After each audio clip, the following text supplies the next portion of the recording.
News కు స్వాగతం. ముందుగా హెడ్లైన్స్. మాకు హ్యాట్రిక్ ఖాయం, మోదీ ధీమా.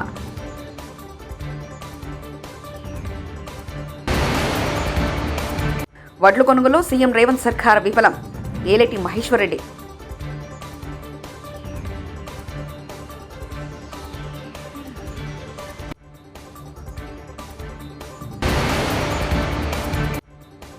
ఏపీలో పలువురు అధికారుల బదిలీలు.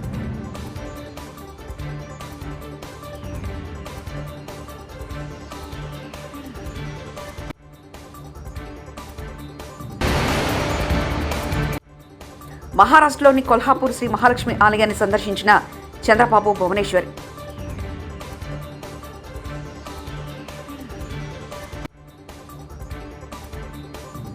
రాయబరేలీ ప్రజలు ప్రధానిని ఎన్నుకున్నారంటూ కాంగ్రెస్ నేత ఒకరు చెప్పడాన్ని ప్రధానమంత్రి నరేంద్ర మోదీ ఎద్దేవా చేశారు. మోదీ ప్రభుత్వం హ్యాట్రిక్ సాధించి తీరుతుందని అన్నారు. ఇండియా కూటమి నేతలు ఒక్కొక్కరే జారుకుంటున్నారని అన్నారు. पूरी कांग्रेस परिवार की इज्जत बचाने में लगी हुई है, लेकिन फिर भी हर चुनाव में दो लड़कों की जोड़ी लॉन्च हो जाती है,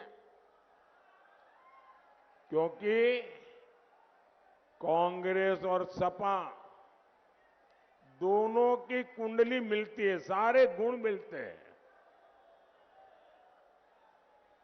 ये दोनों परिवारवाद को समर्पित है, दोनों भ्रष्टाचार के लिए राजनीति में है, दोनों अपने वोट बैंक को खुश करने के लिए कुछ भी कर सकते, दोनों अपराधियों और माफियाओं को बढ़ावा देते हैं, और सपा कांग्रेस दोनों आतंकवादियों की उतनी ही हमदर्द है. इसलिए जब सपा कांग्रेस सत्ता में आती है तो आतंकवादियों को खुली छूट मिल जाती है. और सपा का तो सिद्धांत ही रहा है, उत्तर प्रदेश का बच्चा बच्चा जानता है, उनका तो गवर्नेंस का मॉडल ही था, वन डिस्ट्रिक्ट वन माफिया. हर जिलों को ये लोग एक गुंडे माफिया को ठेके पर दे देते हैं. माफिया व्यापारियों से वसूली करते हैं, अपहरण उद्योग शुरू हो जाता है, फिरौती वसूली जाती है, हमारी बहन बेटियों का घर से निकलना मुश्किल हो जाता है. आप सबने वो दिन देखे हैं, लेकिन जब से हमारे योगी जी, हमारे केशव प्रसाद मौर्य, यहां जब से भाजपा की सरकार आई है, आजकल ये माफिया माफी मांगते घूम रहे हैं, लेकिन सपा का माफिया मोह अभी खत्म नहीं हुआ है. इनके मुखिया माफिया की कब्र पर फातिहा पढ़ते घूम रहे हैं. భారత్లో రానున్న బుల్లెట్ ట్రైన్ రూట్లు ఇవే. భారత్లో రానున్న బుల్లెట్ ట్రైన్ రూట్ల వివరాలు ఇండియా టేక్ అండ్ ఇన్ఫ్రా ప్రకటించింది. ఢిల్లీ టు అహ్మదాబాద్ 878 కిలోమీటర్లు, ఢిల్లీ టు అమృత్సర్ 459 కిలోమీటర్లు, ఢిల్లీ టు వారణాసి 800 కిలోమీటర్లు, వారణాసి టు హౌరా 760 కిలోమీటర్లు, ముంబై టు నాగ్పూర్ 765 కిలోమీటర్లు, ముంబై టు హైదరాబాద్ 671 కిలోమీటర్లు, చెన్నై, బెంగళూరు, మైసూర్ 435 కిలోమీటర్లు. కల్లాల్లో ఉన్న ధాన్యాన్ని వెంటనే కొనుగోలు చేయాలని బీజేపీ ఎమ్మెల్యేలు డిమాండ్ చేస్తున్నారు. శుక్రవారం బీజేఎల్పీ నేత ఏలేటి మహేశ్వర్ రెడ్డి మీడియాతో మాట్లాడుతూ రేవంత్ సర్కార్ బోగస్ ప్రభుత్వంగా మారిపోయిందని విమర్శలు గుప్పించారు. వడ్ల కొనుగోలులో సీఎం రేవంత్ రెడ్డి సర్కార్ విఫలమైందన్నారు. ఎన్నడూ పడిపోతుందో తెలియని ప్రభుత్వాన్ని రేవంత్ నడుపుతున్నారంటూ వ్యాఖ్యలు చేశారు. తాము కాంగ్రెస్తో కాదు, కాంగ్రెస్ ఎమ్మెల్యేలే బీజేపీలో టచ్లో ఉన్నారంటూ సివిల్ సప్లై శాఖ మంత్రిగా ఉత్తమ్ కుమార్ రెడ్డి విఫలమన్నారు. రైతాంగం మీద అరాచకాలు చేస్తున్న సంగతి కల్లారా చూస్తున్నాం. గత 45 రోజుల నుంచి రైతులు పండించిన పంటని కళ్ళలో పోసుకొని కళ్ళలో ఒత్తులు పెట్టుకొని ఎదురు చూస్తూ ఉంటే ధాన్యం కొనుగోలు జరగక ఒకవైపు అకాల వర్షాలు పడుతూ ఇబ్బంది పడుతున్నటువంటి సంగతి చూస్తున్నాం. సమయానికి లారీలు లేవని, సమయానికి బస్తాలు లేవని, రకరకాలుగా రైతాంగాన్ని ఇబ్బంది పెడతా ఉంటే రాత్రి పవలు కుప్పల కాడ కావలు కాస్తూ రైతుల గోస వర్ణాతీతంగా ఉన్నది. మొన్ననే మనం చూసినాం, ధాన్యం దగ్గర కావలున్నటువంటి తాత మన్మడి మీద పిడుగుబడి చనిపోయిన సంగతి, విషాదకరమైనటువంటి సంగతి మనం కళ్ళారా చూసినాం. దీనంతటికీ కారణం ఈ ప్రభుత్వం కాదని అడుగుతున్నా. మరి ఎందుకు 45 రోజులు గడుస్తున్నా ఇప్పటికీ కళ్ళాల కాడ వడ్ల కుప్పలు పెద్ద ఎత్తున ఇంకా కొనుగోలు జరగక ఎందుకున్నాయి? దీనికి సమాధానం చెప్పాల్సిన అవసరం ఈ ప్రభుత్వం మీద ఉంది. ఇంత ఎండలు కాస్తున్నటువంటి సమయంలో తేమ ఉందని, తెప్ప ఉన్నదని రకరకాలుగా రైతాంగానికి అబద్ధం చెప్పి గత ప్రభుత్వం మోసం చేసినట్టుగానే ఈ ప్రభుత్వం కూడా 40 కిలోల బస్తాకి 3 కిలోలు 4 కిలోలు అధికంగా జోకుతా ఉన్నది. ఈ అంశం మీద అధికారులను, కలెక్టర్లను ఎన్నిసార్లు అడిగినా దాటవేసే ప్రయత్నం చేస్తూ ఉన్నారు. రైతాంగం గతంలో ఇదే మాదిరిగా మమ్మల్ని దోచుకున్నామని ఆ ప్రభుత్వానికి బుద్ధి చెప్తే ఈ ప్రభుత్వం వచ్చి మార్పు లేదు, ఇంకా కిలో పెంచిందని అంటున్నారు. గతంలో 42, 43 కిలోలు జోక్తే ఇప్పుడు 44 కిలోల వరకు జోకుతున్నారట. ఒకసారి కళ్ళంలో జోకిన తర్వాత మళ్ళీ రైస్ మిల్కి వెళ్తే రైస్ మిల్లోడు అక్కడ ఉన్నటువంటి లారీని అన్లోడ్ చేయకుండా మళ్ళీ దాంట్లోకి 2 కిలోలు 3 కిలోలు తగ్గిస్తున్నట్టుగా వీళ్ళకి వార్తలు వస్తున్నాయి. మరి తెలంగాణలో బీఆర్ఎస్ పార్టీ ఉండదంటూ కేంద్ర మంత్రి కిషన్ రెడ్డి ఇటీవల చేసిన వ్యాఖ్యలపై కాంగ్రెస్ నేత విజయశాంతి ఆసక్తికరంగా స్పందించారు. కిషన్ రెడ్డి అభిప్రాయం సమంజసం కాదని ఆమె అన్నారు. ఆత్మగౌరవం, పోరాటతత్వం దక్షిణాది రాష్ట్రాల సహజ లక్ష్యమని ఆమె వ్యాఖ్యానించారు. దక్షిణాది స్వీయ గౌరవ అస్తిత్వ సత్యాన్ని కాంగ్రెస్ అర్థం చేసుకున్నట్లు బీజేపీ అర్థం చేసుకోలేకపోయిందని రామరమ్మ విమర్శించారు. ఈ మేరకు కిషన్ రెడ్డి వ్యాఖ్యలపై ట్విట్టర్ ద్వారా విజయశాంతి స్పందించారు. ఏపీ సార్వత్రిక ఎన్నికలకు పోలింగ్ ముగిసిన తర్వాత రాష్ట్రంలో పలు ఘర్షణలు, అల్లర్లు నెలకొన్నాయి. దీంతో ఎన్నికల కమిషన్ చర్యలు చేపట్టింది. ఈ మేరకు పల్నాడు కలెక్టర్ పలు జిల్లాల ఎస్పీలపై చర్యలు చేపట్టింది. అందులో భాగంగా ఐఏఎస్, ఐపీఎస్ అధికారులపై బదిలీ పెట్టుబడింది. కేంద్ర ఎన్నికల కమిషన్ ఆదేశాల మేరకు పల్నాడు కలెక్టర్ శివశంకర్ను ఏపీ ప్రభుత్వం శుక్రవారం బదిలీ చేసింది. ఆయనను జేఏడీలో రిపోర్ట్ చేయాలని ప్రభుత్వం ఆదేశించింది. పల్నాడు జాయింట్ కలెక్టర్కు బాధ్యతలు అప్పగించాలని ఆదేశాలు జారీ చేసింది. పల్నాడు కలెక్టర్తో పాటు తిరుపతి ఎస్పీ కృష్ణకాంత్ పాటిల్ను బదిలీ చేస్తూ AP CS KS Jawahar Reddy ఉత్తర్వులు జారీ చేశారు. కృష్ణకాంత్ను డీజీపీ కార్యాలయంలో రిపోర్ట్ చేయాలని ఆదేశాలు జారీ చేశారు. మహారాష్ట్రలోని కొల్హాపూర్ శ్రీ మహాలక్ష్మి ఆలయాన్ని సందర్శించారు చంద్రబాబు నాయుడు, భువనేశ్వరి.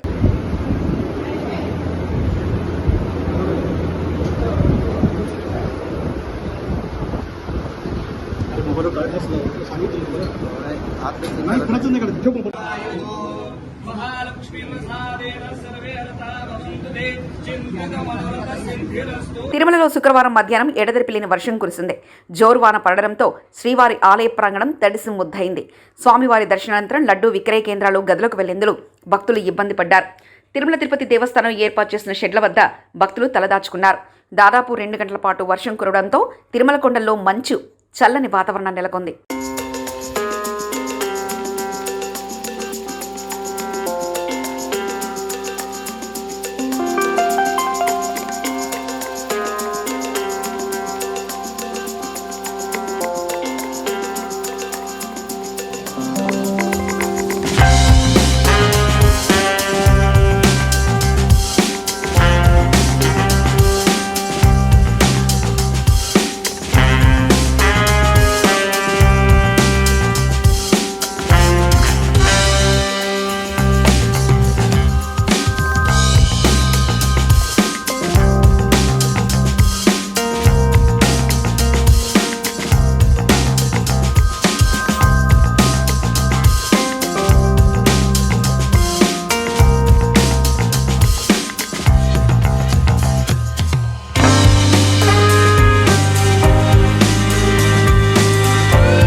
ఏపీలో ఇసుక అక్రమ తవ్వకాలపై సుప్రీంకోర్టు ఆగ్రహం వ్యక్తం చేసింది.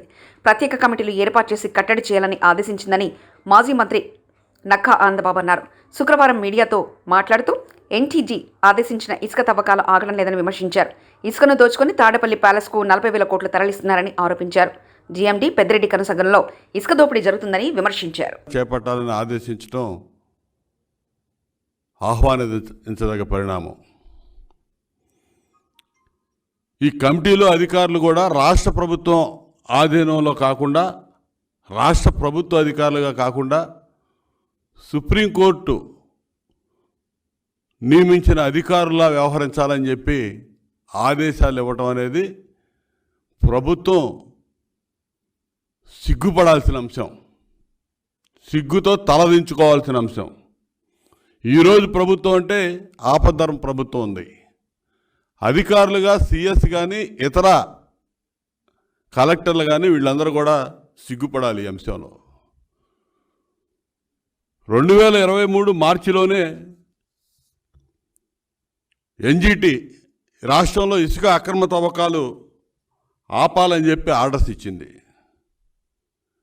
అదేవిధంగా ఎటువంటి అనుమతులు లేకుండా ఇక్కడ జరుగుతూ ఉన్నాయి అక్రమ తవ్వకాలు, వీటి మీద విచారణ జరపండి అంటే విచారణ జరిపి ఇచ్చినటువంటి ఆదేశాలు అమలు చేయకుండా ఈ రాష్ట్రంలో ఉన్నటువంటి కలెక్టర్లు కూడా 22 జిల్లాల కలెక్టర్లు ఒకే విధమైనటువంటి నివేదికలు ఇచ్చి కోర్టును కూడా మభ్యపెట్టారు. అక్రమ తవ్వకాలు ఏమీ జరగట్లేదని యూనిఫామ్గా ఒకే నివేదికలు సమర్పించారు. అవన్నీ కూడా కోర్టు పరిశీలన చేయడం జరిగింది. దాదాపు మార్చి 23లో వీళ్ళ పర్మిషన్లు అయిపోతే ఆ కోర్టు ఆర్డర్స్ ఇస్తే మొన్న మార్చి వరకు ఎటువంటి అనుమతులు, పర్యావరణ అనుమతులు కానీ ఇతరత్ర అనుమతులు కానీ ఎటువంటి అనుమతులు లేకుండా యథేచ్ఛగా అక్రమంగా ఇసుక తవ్వకాలు జరిపించారు. దీనికి ఏం సమాధానం చెప్తారు ఈ ప్రభుత్వం? మేము మొత్తుకుంటా ఉన్నాం. చంద్రబాబు నాయుడు గారు 2023లో 40,000 కోట్లు జగన్మోహన్ రెడ్డి కనుసన్నల్లో అక్రమ ఇసుక మైనింగ్ జరిగింది. ఈ రాష్ట్రంలో ఎవడెవడు కారకులు, ఏ డిపార్ట్మెంట్స్ ఏ విధంగా సహకరించినాయో, డిఎంజీ వెంకటరెడ్డి వీటన్నిటికీ పాత్రధారిగా సూత్రధారిగా ఉండి ఏ విధంగా 1,000 కోట్లు కొల్లగొట్టి వీళ్ళకి సంపాదించి పెడతా ఉన్నాడో, ఇందులో మైనింగ్ ఫారెస్ట్ మినిస్టర్గా ఉన్నటువంటి పెద్దిరెడ్డి రామచంద్రారెడ్డి ఏ విధంగా దోపిడీ చేస్తూ ఉన్నాడో మొత్తం కూడా మేము సాక్ష్యాధారాలతో సహా గతంలోనే నిరూపణ చేశాం. కార్పొరేటర్ శ్రవణ్ అక్రమ అరెస్టును ఈటెల రాజేందర్ తీవ్రంగా ఖండించారు. ఓ ప్రజా ప్రతినిధి అని కూడా చూడకుండా ఇలా అరెస్ట్ చేయడం సరైంది కాదని ఈటెల అన్నారు. ముఖ్యమంత్రి రేవంత్ రెడ్డి ఇలాంటి చర్యలు మానుకోవాలని, వెంటనే శ్రవణ్ను విడుదల చేయాలని డిమాండ్ చేశారు. దొంగలాగా పోలీసులు ఇంటి మీద పడి అరెస్ట్ చేయడం, ఎవరికి చెప్పకుండా ఉండడం, కుటుంబ సభ్యులు ఆందోళన చెందుతున్నప్పటికీ కూడా దాన్ని డిస్క్లోజ్ చేయకుండా దాచిపెట్టడం అనేటువంటిది నీచమైన చర్య. ఇవాళ ఇతర పార్టీల నాయకులను హరాస్మెంట్ చేసేటువంటి తీరు గతంలో చూసినాం. మళ్ళీ ఈ రేవంత్ రెడ్డి ప్రభుత్వం కూడా అదే ధోరణిలో అదే పద్ధతిలో పోతున్న కనబడతా ఉంది. నిన్న తీసుకుపోయిన పోలీసులు ఇప్పటిదాకా కోర్టుకు తీసుకుపోకుండా వాళ్ళ దగ్గరనే పెట్టుకొని ఇవాళ హింసిస్తున్న తీరు, బాధ పెడుతున్న తీరు తీవ్రంగా ఖండిస్తూ ఉన్నాం. ఇవాళ ఇట్లాంటి పరిణామాలు రాబోయే కాలంలో ఈ ప్రభుత్వానికి మంచిది కాదని చెప్పి హెచ్చరిక చేస్తున్నారు. ఎమ్మెల్యే ఇంటిని చుట్టుముట్టి దాడి చేసిన పోలీసులు. తాడిపత్రి ఎమ్మెల్యే పెద్దారెడ్డి ఇంటిని చుట్టుముట్టిన పోలీసులు సీసీటీవీని పగలగొట్టి పెద్దారెడ్డి వర్గీయులపై విచక్షణారహితంగా దాడి చేశారని ఆరోపిస్తున్న పెద్దారెడ్డి అనుచరులు. వీడియో ఫుటేజ్లతో ఈసీకి ఫిర్యాదు చేసిన వైసీపీ లీగల్ సెల్. ఆలస్యంగా వెలుగులోకి వచ్చిన సీసీ ఫుటేజ్.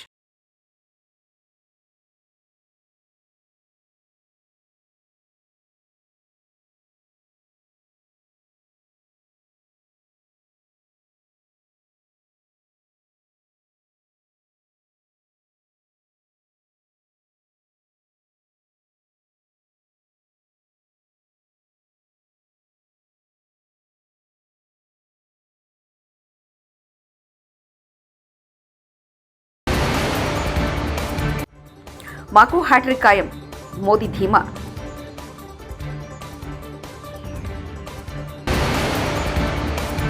వడ్లు కొనుగోలు సీఎం రేవంత్ సర్కార్ విఫలం. ఏలేటి మహేశ్వర్ రెడ్డి.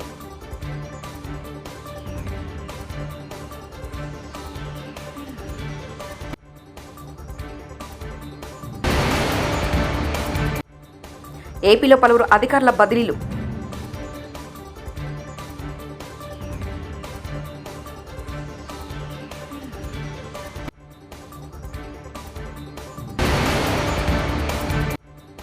మహారాష్ట్రలోని కొల్హాపూర్ శ్రీ మహాలక్ష్మి ఆలయాన్ని సందర్శించిన చంద్రబాబు, భువనేశ్వర్.